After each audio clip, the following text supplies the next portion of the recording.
दोस्तों नमस्कार। Novel videos में आपका एक बार फिर बहुत-बहुत स्वागत है। दोस्तों अभी पिछला वीडियो मैंने जो आपके लिए बनाया था वो ग्राहक सेवा से रिलेटेड था। उससे रिलेटेड सारे क्वेश्चन्स हमने देखे थे जो भी इम्पोर्टेंट क्वेश्चन थे और आज हम शिकायत निवारण प्रणाली से रिलेटेड क्वेश्चन देखेंगे और सारे क्वेश्चन को हम एक-एक करके देखते हैं।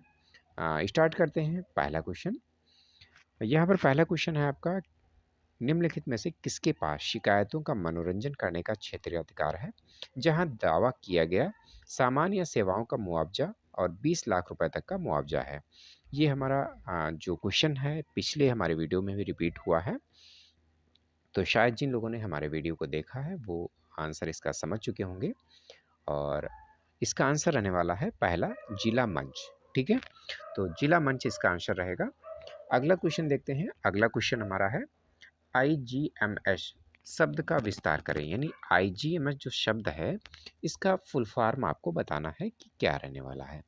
पहला है इंश्योरेंस जनरल मैनेजमेंट सिस्टम। देखिए यहाँ पे इंश्योरेंस लिखा हुआ है, जाहिर सी बात है ये हमारा ऑप्शन गलत होगा।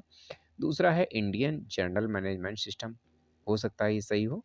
दूसरा है integrated grievance management management system, ये भी सही हो सकता है। तीसरा है इंटेलिजेंस ग्रीवांस मैनेजमेंट सिस्टम। तो फिलहाल इसका जो आंसर रहने वाला है वो रहने वाला है B option Indian journal. Sorry, यहाँ पर आंसर आपका रहने वाला है इंटीग्रेटेड ग्रीवांस मैनेजमेंट सिस्टम। ठीक है, सी ऑप्शन रहेगा इंटीग्रेटेड ग्रीवांस मैनेजमेंट सिस्टम।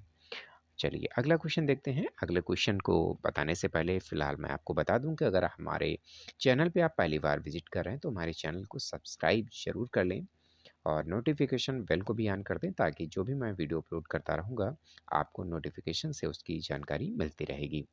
और अगर आप सब्सक्राइब करते हैं, सब्सक्राइब करने से है हमारा मनोबल बढ़ता है, जिससे कि मैं और अच्छे से आपके लिए वीडियो बना पाता हूँ। और तो जल्दी से अगर आपने हमारा चैनल को सब्सक्राइब नहीं किया है तो कर लीजिए। और स्टार्ट करते हैं अगला क्वेश्चन से। अगला क्वेश्चन हमारा है नीचे दी गई उपभोक्ता शिकायत निवारण एजेंसियों में कौन से 20 लाख और 100 लाख रुपए के बीच के उपभोक्ता विवादों को संभालता है।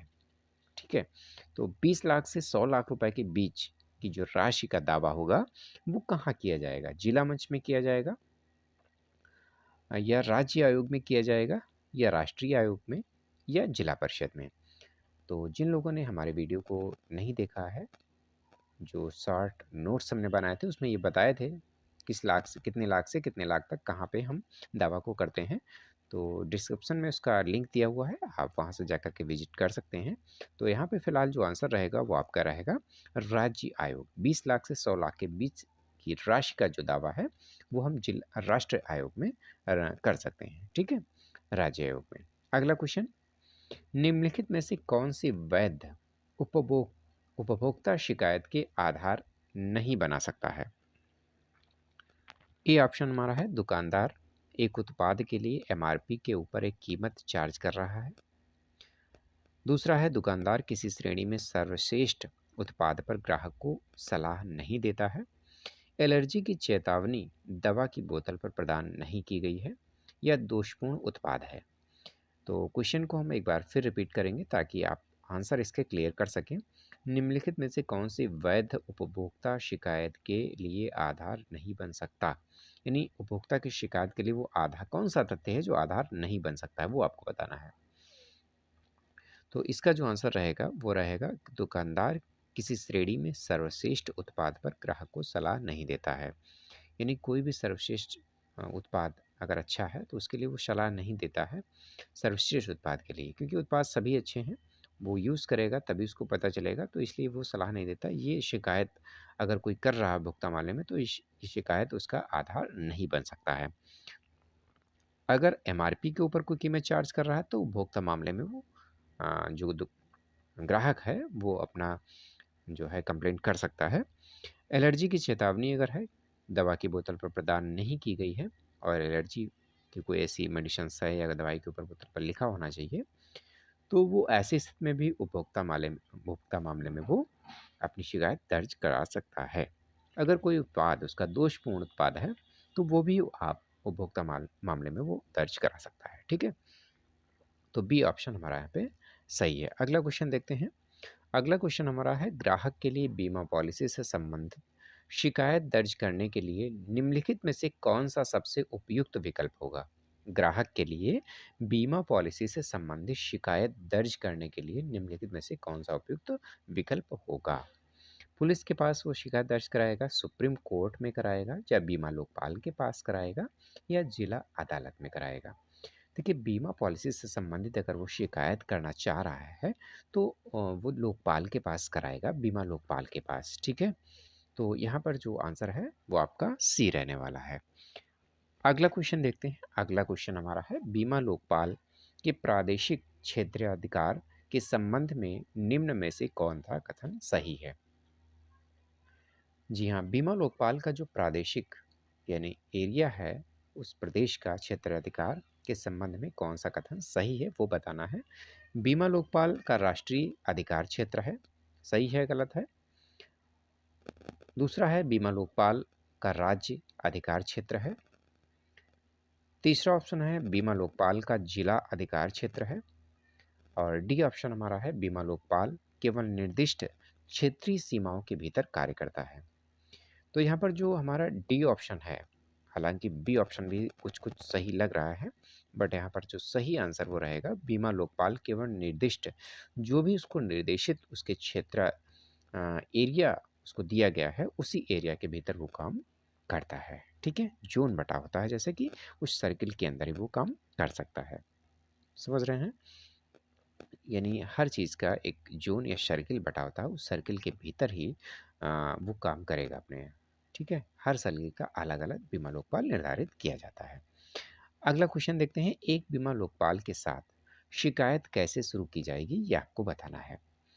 ए ऑप्शन है, शिकायत शिकायत लिखित में किया जाना है। दूसरा, फ़ोन पर मौखिक रूप से आप उसको बताएँगे। तीसरा है, शिकायत आमतौर पर आमने-सामने बैठ के करेंगे। डी ऑप्शन है, अखबार या विज्ञापन के माध्यम से शिकायत कराएँगे। तो आपको ये बताना है कि बीमा लोकपाल के पास अगर पॉलिसी धारक है कोई, वो बीमा लोकपाल के पास जाना चाह रहा है, यानी इंश्योरेंस कंपनी के साथ में उसका मतभेद है या कोई पॉलिसी उसके समझ में नहीं आ रही है, कोई विवाद चल रहा है उस पॉलिसी से लेकर के, तो वो बीमा लोकपाल के पास कैसे शिकायत शुरू करेगा वो आपको बताना है। तो शिकायत जो है, आपको भी पता होगा, कोई भी शिकायत अगर करेंगे तो हम लिखित रूप में करेंगे। तो लिखित रूप में बीमा लोकपाल के पास शिकायत को शुरू किया जा सकता है। अगला क्वेश्चन देखते हैं कि बीमा लोकपाल के पास आने की समय सीमा क्या है? बीमाकर्ता द्वारा शिकायत की अस्वीकृति के 2 साल के भीतर, यानी बीमाकर्ता ने बीमा कंपनी को कोई शिकायत की है, उसकी अस्वीकृत कर दी उसने, 2 साल के भीतर वो आएगा। या बीमाकर्ता द्वारा शिकायत की अस्वीकृति के 3 साल के भीतर वो आएगा। या बीमाकर्ता द्वारा शिकायत की अस्वीकृति के 1 वर्ष के भीतर उसको शिकायत ले जानी चाहिए लोकपाल के पास। या डी ऑप्शन है, बीमाकर्ता द्वारा शिकायत की अस्वीकृति के 1 महीने के भीतर उसको शिकायत ले जानी चाहिए। तो बीमाकर्ता द्वारा शिकायत की अस्वीकृति के 1 वर्ष के भीतर जो है वो शिकायत को लोकपाल के पास ले जा सकता है। ठीक है? तो उम्मीद करता हूँ क्वेश्चंस आपकी समझ में आ रहे होंगे। अगर क्वेश्चन और आंसर आपकी समझ में नहीं आ रहे हैं तो मेरा सुझाव है कि आप क्वेश्चन को एक बार रिपीट कर लिया करिए और उसके बाद ऑप्शन को पढ़ा करिए, जिससे कि क्वेश्चन और आंसर का मैच हो जाएगा कि क्वेश्चन कह क्या रहा है, क्या पूछ रहा है क्वेश्चन, और उसका आंसर क्या आप देने वाले हैं। ठीक है? अगला क्वेश्चन देखते हैं, ओप्समैन के साथ शिकायत करने के लिए निम्नलिखित में कौन सा शर्त नहीं है, यानी बीमा लोकपाल के साथ में शिकायत करने के लिए कौन सी शर्त नहीं है? ए ऑप्शन है, व्यक्तिगत जीवन बीमा पर शिकायत की एक व्यक्ति की होनी चाहिए। दूसरा, शिकायत को अस्वीकार करने वाले बीमाकर्ता के 1 वर्ष के भीतर शिकायत दर्ज करी जानी चाहिए। तीसरा है, शिकायतकर्ता को लोकपाल से पहले एक उपभोक्ता मंच से संपर्क करना है। और चौथा हमारा डी ऑप्शन है, मांग की गई कुल राहत 20 लाख रुपए के भीतर होनी चाहिए। तो ये ऑप्शंस आपके हैं। तो यहाँ पर जो आपका आंसर रहेगा, यहाँ पर सी ऑप्शन रहेगा, शिकायतकर्ता को लोकपाल से पहले एक उपभोक्ता मंच से संपर्क करना है, जैसे कि राज्य जिला मंच है, राष्ट्रीय आयोग है। इन मंच में कहीं भी उसको शिकायत करनी चाहिए उससे पहले। अगर वहाँ भी सुनवाई नहीं हो रही तो फिर आप जो है बीमा लोकपाल के पास जा सकते हैं। अगला क्वेश्चन देखते हैं। अगला क्वेश्चन हमारा है, क्या लोकपाल के साथ शिकायत दर्ज करने के लिए कोई शुल्क या चार्ज है?